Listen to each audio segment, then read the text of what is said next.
Hello everyone, my name is Nikhilesh. I welcome you to my channel RPA Techno Hub. In today's session, we're going to learn about switch case in UiPath. I hope my videos are informative. If you think so, please do like, share, and subscribe to my channel. And also do not forget to click the bell icon to get notified on my new videos.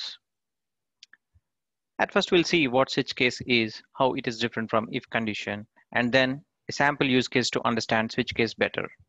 And the use case is about a chatbot or an SMS kind of service on train ticket booking. Let's get started. Before we understand about the switch case, we need to know the differences between if and switch. So let me just drag and drop if. So here in if condition, we will give a conditional expression. If that is true, then the workflow under then block will be executed. Otherwise, the workflow under else block will be executed. So here, the condition would either result in true or false. And based on that, the workflows under then or else would be executed, right? So let me just delete this and now let me show you the switch activity. So in switch activity, we are not going to give any conditional expression as such as in if condition. So here we're just going to give a simple expression. Let's say I'm keeping one here. So that one would be compared with the case values. Here if I keep 3 and the expression value would be compared with 3. So 3 is not matching. And then again, I'm keeping 2. So the expression value would be compared again with 2. So it is also not matching. And then I'll keep 1 here. So here it is matched.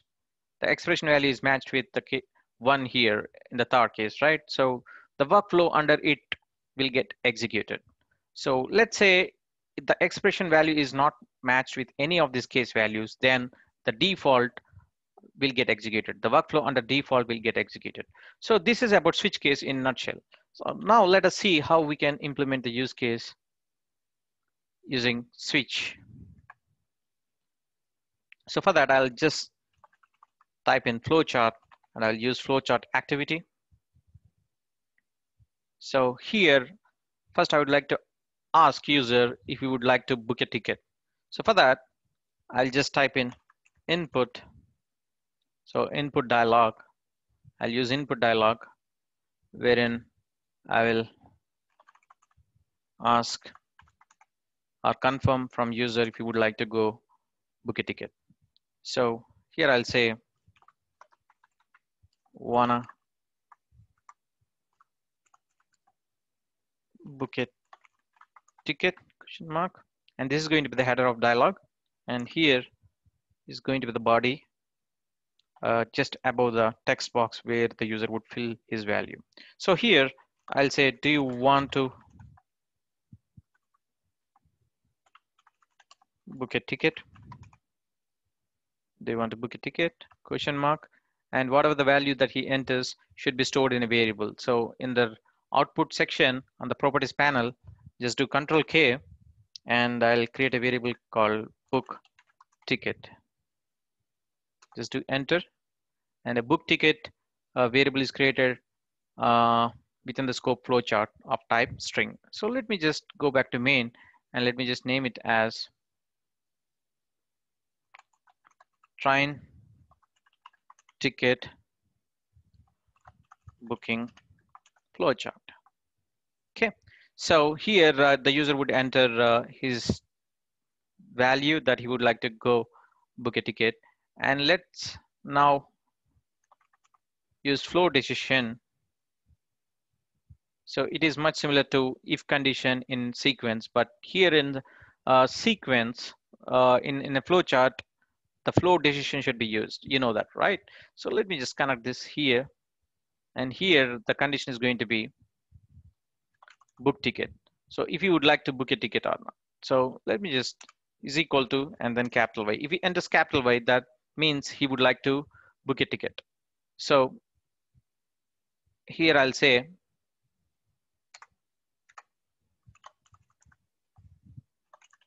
book ticket question mark,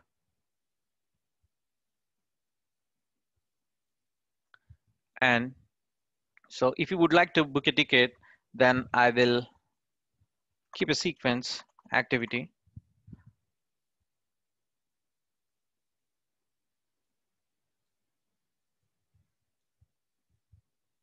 I'll keep a sequence activity here, and I will name it as switch sequence. So in this sequence container activity, I'm gonna keep the switch.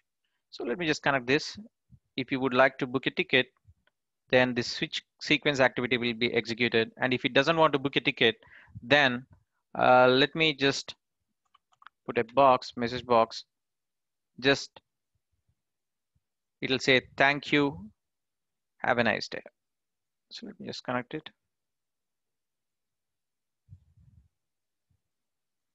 Thank you message box.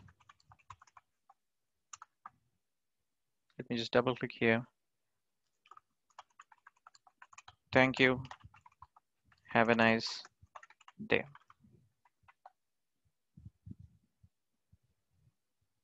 So let me just go back to main, and here let me just double click. So here if you so if the control comes here, that means user would like to book a ticket, right? So here I'll again ask him what kind of class that he would like to go for. So I'll just do input dialog, and I'll say class type hyphen.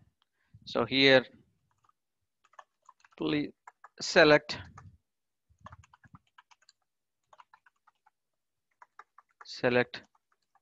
class type. So here I'll say I got the class, the different train classes I have got. So I'll say please select a class from the below, and I'll just do this is title, and here the label, right? So let me just do enter and paste this. So let me just click OK. So and whatever he enters, that value should be stored inside class type variable. So I'm creating a class type variable, and which should be of type integer. Okay, so if you see here, right? So if you see here, so he can enter 1, 2, or 3 or anything. So that will get stored inside the class type. So user has entered a class type, let's say, and now let me use switch activity. So here, what we need to check as an expression value in the switch. So that is class type. If the user enters 1, then I will do a multiple assign. Just I will store so if you see here, right? So if you see here, so 1 means second sitting, and 2 means sleeper, and then 3 means 3-tier AC, 4 means 2-tier AC, and then 5 means first class AC. So that I will store it in here. So just do Control K, class name, and that is going to be string. I'll say if he enters 1, that is second sitting, right? So let me just do second sitting, and what is going to be the price? So the ticket price. So let me just create a variable for that. So I do not have any variable. Just do ticket price and enter, and the ticket price I'll keep it as 180. Okay, and now I will say class name comma ticket price hyphen multiple assign. Right, so here the ticket price we're storing 180, which is an integer, into a string. So let me just change this to int 32. And now you can see that error is gone away, right? And similarly, I'll just copy this, and here, if user enters 2, then this workflow will be executed. That is, this multiple SN will get executed. And if he enters 3, so here, if he enters 2, what is the class? Sleeper. So let me just enter sleeper here.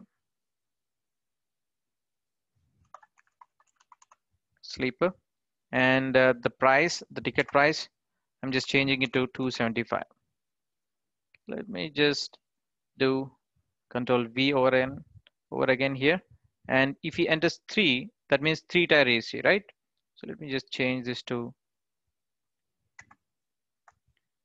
3-tier AC. And here, the ticket price, I'm changing it to, let's say, 765. It's an AC class, right?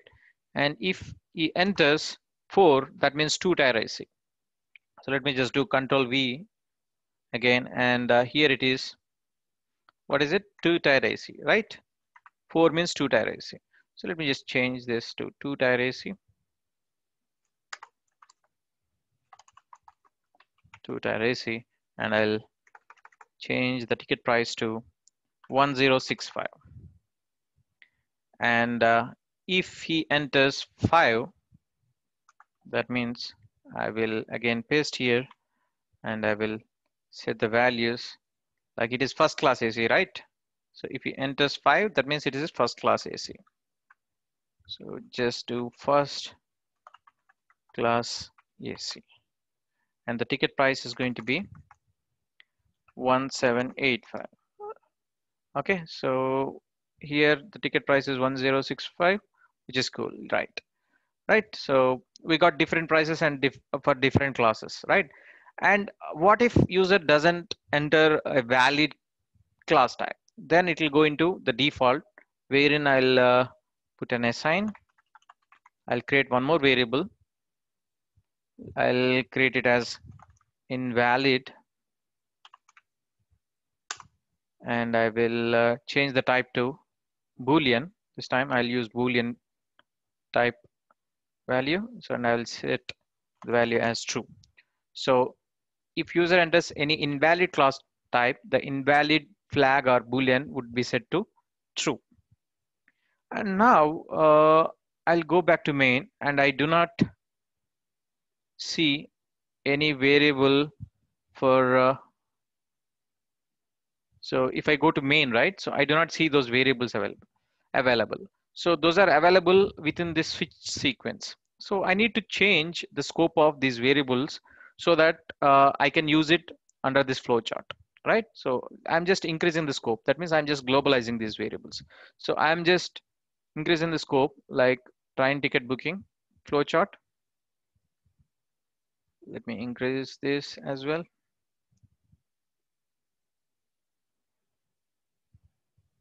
Yeah, let me just select. Yeah, everything is under train ticket booking scope. That means the variables can be accessed anywhere within this flowchart. So now I'll put a decision, that is flow decision again. If it is an invalid choice entered by user, right? If it is an invalid decision, then user would be asked again. So let me just select this flow decision, and I'll just put invalid. So if invalid is true, so you need not put is equal to or anything. So it would always look for true value. So if it is true, then what I'll do, I will ask user if he would like to book ticket. Yes. And if he wants to book ticket or again, then he will say yes. Otherwise, he will say no or anything other than Y value. Then this thank you message would be displayed. If he wants to do book a ticket, then the switch sequence will be executed over again, wherein he'd be asked to select the class type, and then accordingly this invalid decision would happen. So if he enters a proper choice, right, that means if it is a valid choice, then I'll put a message box saying I'll put a message box saying it's a ticket confirmation, right? Ticket confirmation message box. Ticket confirmation message box. I will say, thank you for booking the train ticket of class type. Thank you for booking the class type. Let me just do control. Yes. And yeah. So here it is class name. So class name is holding the value of the class that he's trying to book. And then I will use, and the ticket price is, the ticket price is, that is stored inside ticket price, and that requires to be converted into string because that is an integer, right? And then I will do plus, and I will put dot and give a play space, and I'll use VB new line. So which is a new line character. It'll or we can use VBCRLF, VB new line, plus I will say your ticket will be sent to your register email address in a while. Okay.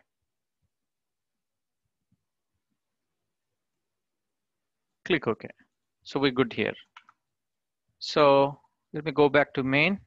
And if it is a valid choice entered by the user, then confirmation, ticket confirmation message box will be shown. So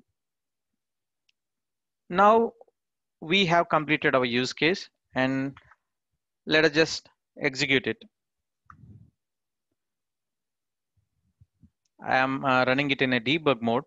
So a message box is, a dialog box is shown up wherein it is asking me if I would like to book a ticket. So I'll say yes, capital Y. Now it is asking me to select a class type. So here I'll say 4, so which is 2-tier AC. And it says, thank you for booking the train ticket of class type 2-tier AC, and the ticket price is 1065. Your ticket will be sent to your registered mobile address in a while. That's cool.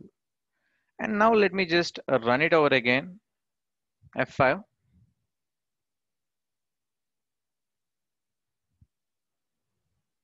And let me just select this. And this time I will say yes, and I will select invalid choice. Let's say 7, which is not present here as a class type, right? So if I do and enter, right? So it is again asking me, do you want to book a ticket? So this time I'll say again, Y. So do you want to book a ticket? Y. And this time I'll say 8. So it will keep asking me until I enter a valid class type. And if I press no here, right, this time, so it'll say thank you, because I do not want to book a ticket. Thank you, have a nice day, right? So you can see that. So this is about the switch case, and this is how you can use switch case in your projects, right? I hope the video is informative. If you like it, please do share it with your friends and subscribe to the channel. Thank you.